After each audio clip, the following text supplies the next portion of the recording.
Arestado ang isang street-level individual sa isang operasyon laban sa iligal na droga na isinagawa ng pinagsanib na puwersa ng Uson MPS, Masbate PPDEU PIU at 502nd MCRMFB5 sa koordinasyon ng PDEA Regional Office 5 sa bisa ng 2 search warrant sa Barangay Magsaysay, Uson, Masbate, bandang alas 5:40 ng umaga nito lamang ika-28 ng Agosto taong kasalukuyan.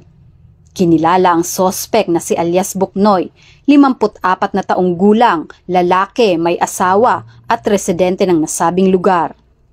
Ang operasyon ay isinagawa sa bisa ng search warrant na ipinalabas ng Executive Judge ng RTC, 5th Judicial Region, Masbate City.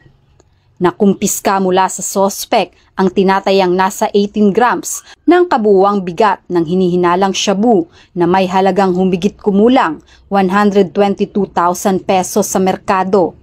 Nakumpiska din sa kanya ang isang caliber .45 na may kasamang magasin at bala at isang .38 revolver.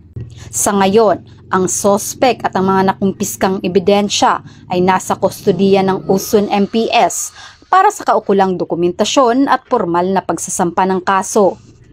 Mula dito sa Legazpi City, Albay, ako ang inyong PNN correspondent, Patrolwoman Carmela Bianca Panganiban, alagad ng batas, tagataguyod ng Balitang Pulis.